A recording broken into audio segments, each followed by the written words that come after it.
हाय छात्रों, मैं दीपक कुमार, सहायक प्राध्यापक इतिहास विभाग, सिरसा कॉलेज सासाराम। आज हम पढ़ेंगे सिकंदर का आक्रमण, जो बीए फर्स्ट ईयर के छात्रों के लिए उपयोगी होगा।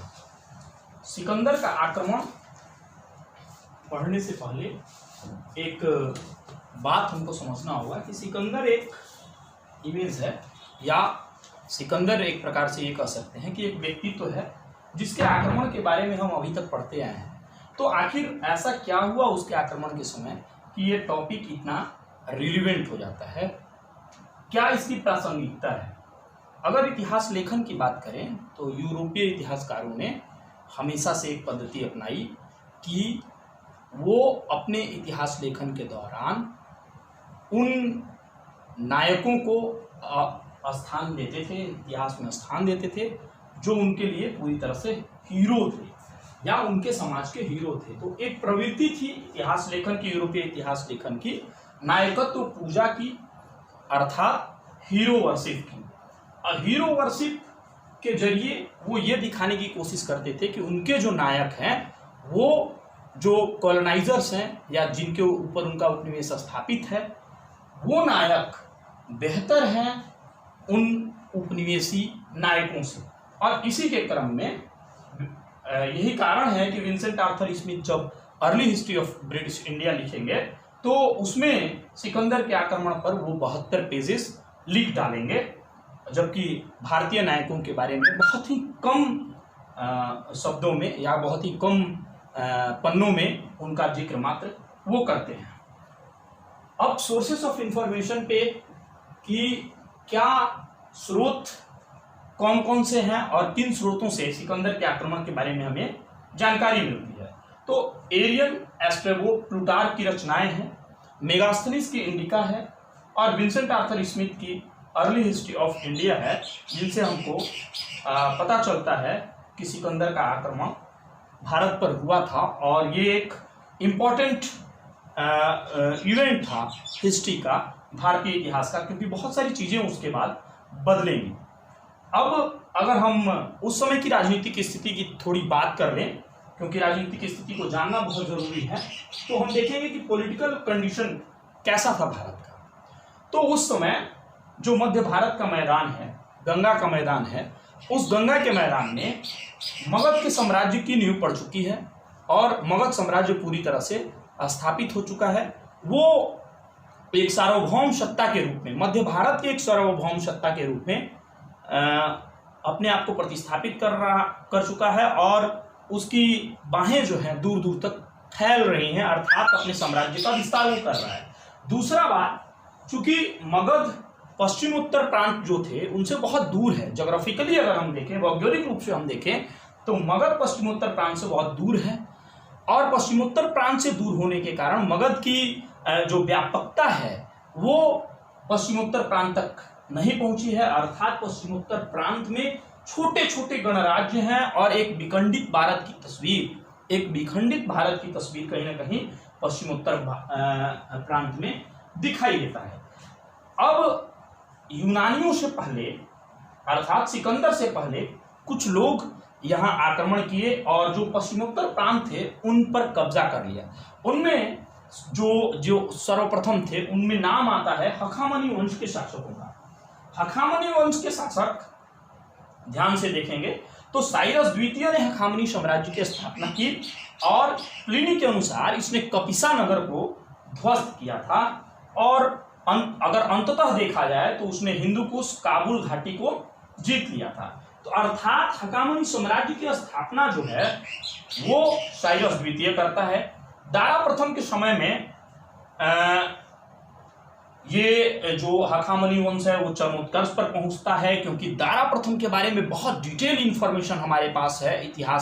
ऐतिहासिक उसके अपने ही अभिलेख मिले हैं, 3 अभिलेख मुख्यतः मिले हैं, बेहिस्तून अभिलेख, पोर्सिपोलस अभिलेख और नक्शे रुस्तम अभिलेख। इनमें उस समय की राजनीतिक स्थिति क्या थी, कैसी दशा थी, उसका भरपूर वर्णन है।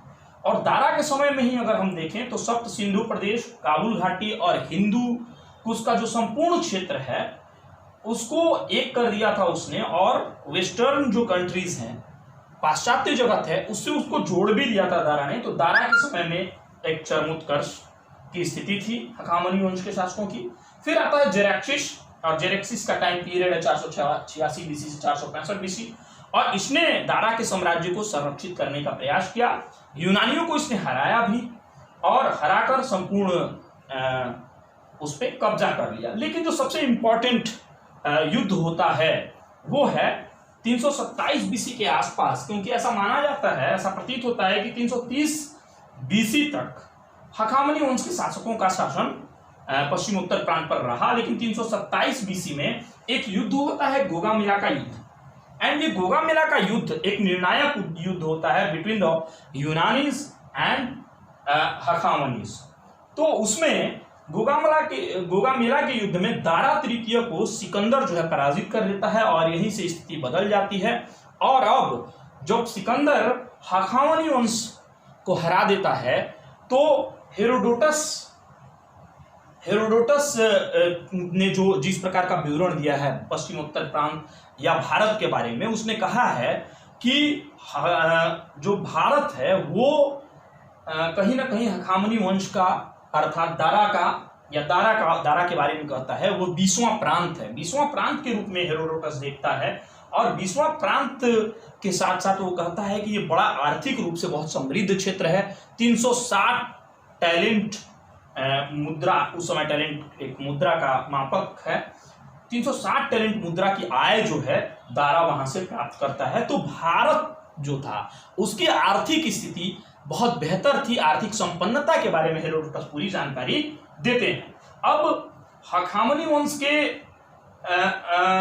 कब्जे के बारे में जो हेरोडोटस का वर्णन है, उससे दो बातें और भी स्पष्ट होती हैं कि कैसे भारत में आया जा सकता था, अर्थात ईरान से भारत में आने के कौन कौन से दो मार्ग थे। तो पहला मार्ग वो बताते हैं कि जेड्रोसिया के विशाल रेगिस्तान से होकर जाता था। जेड्रोसिया के विशाल रेगिस्तान से होकर भारत आया जा सकता था, या पश्चिमोत्तर भारत आया जा सकता था। और दूसरा मार्ग था बैक्ट्रिया, शोडिगियाना और काबुल घाटी होते हुए सिंधु नदी तक पहुंचना। और वो जो जैसा कि हमने बताया कि 20वां भाग था, वो ये भी कहते हैं आर्थिक संपन्नता और भारत में किसी सार्वभौम शक्ति का न होना, हखामनी साम्राज्य का 20वां भाग होना, भारत में किसी सार्वभौम शक्ति का न होना, और आर्थिक संपन्नता तथा पश्चिमोत्तर के छोटे छोटे जो गणराज्य हैं, छोटे छोटे जो प्रांत हैं, वो आपस में लड़ रहे हैं और विखंडित भारत की एक तस्वीर उभर कर सामने आ रही है। तो ये सभी कारक कहीं ना कहीं एक इम्पॉर्टेंट फैक्टर बन जाते हैं, और इन्हीं इंपॉर्टेंट फैक्टर्स के आधार पे सिकंदर जो है भारत के क्षेत्रों में घुसने की कोशिश करता है।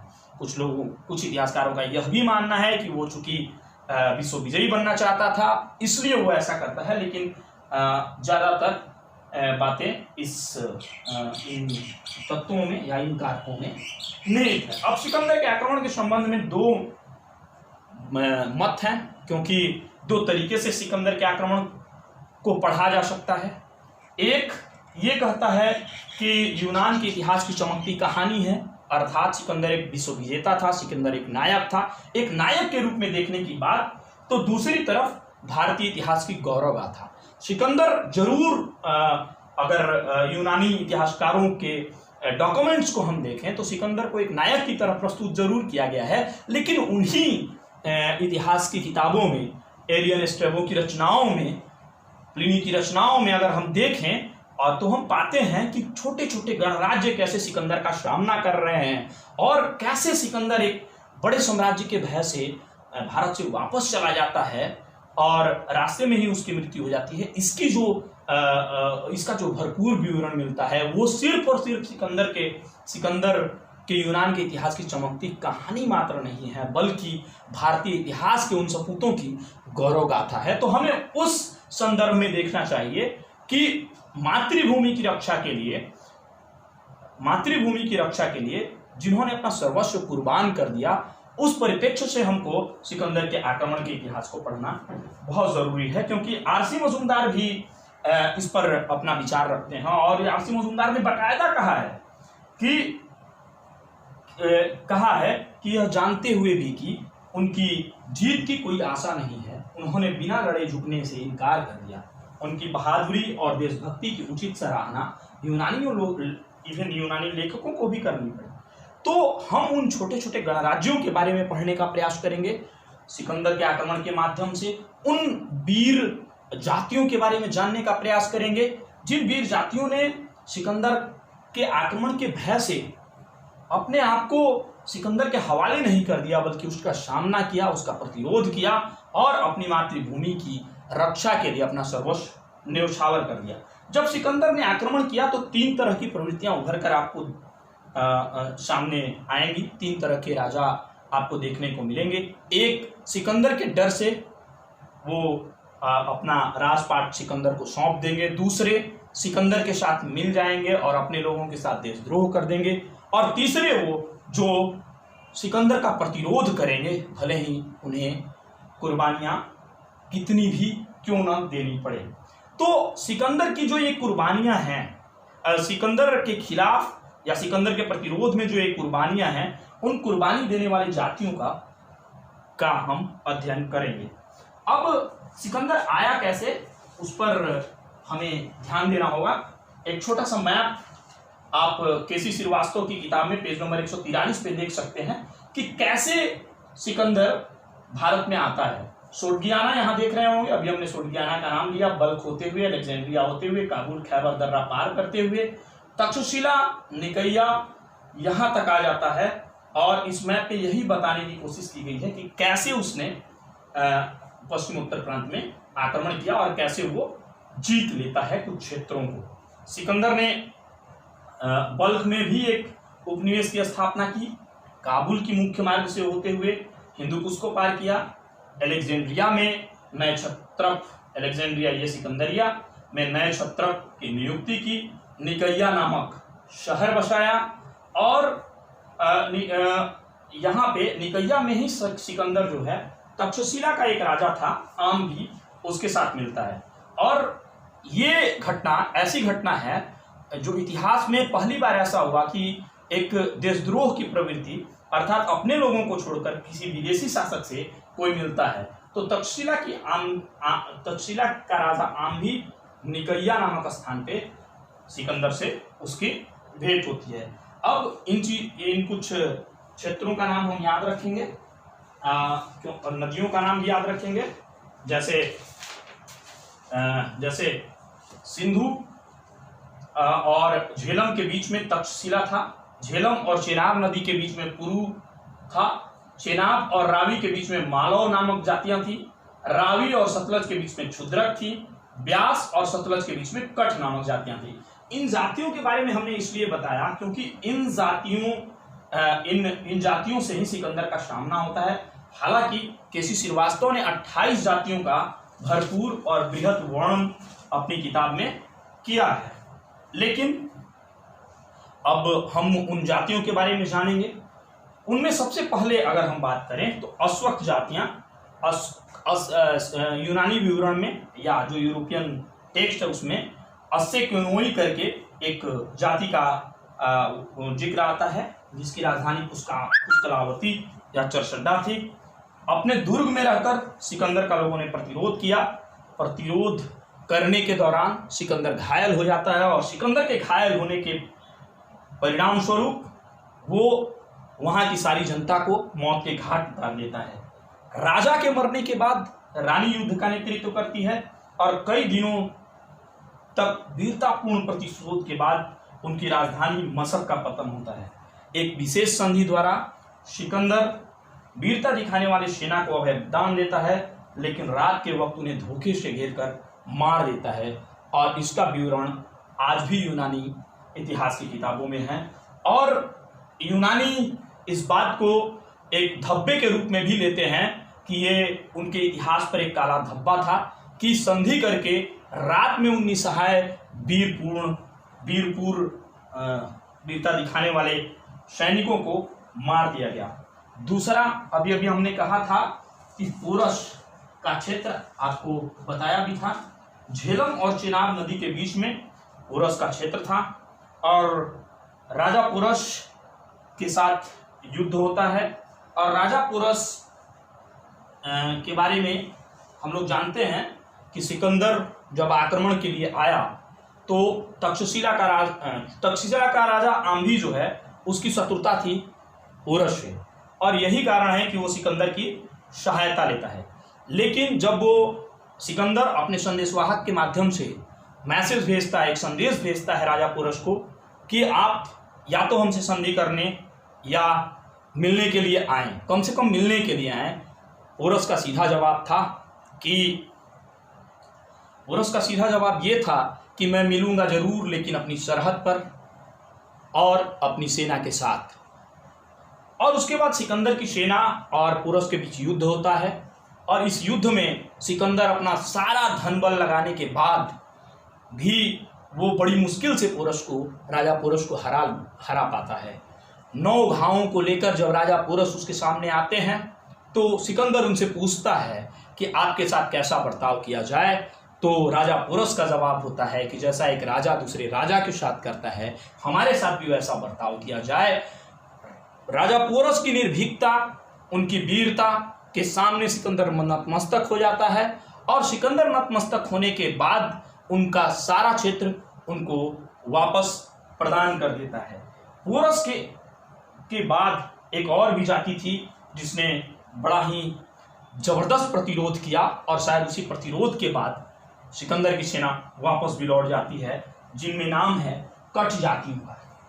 कठ जातियों से जो युद्ध हुआ उसमें सिकंदर के लगभग 17,000 सैनिक मारे गए और 70,000 से ज़्यादा घायल हो गए और बंदी भी बना लिए गए। और इसी अत्यंत भीषण संग्राम के बाद सिकंदर की सेना इतनी ज़्यादा थक चुकी थी कि उसने वापस जाने का निर्णय लिया। जब वो रिटर्न कर रहा था, जब वो वापस हो रहा था अपने देश के लिए, तो फिर उसने इस 2 तरह के रूट्स को फॉलो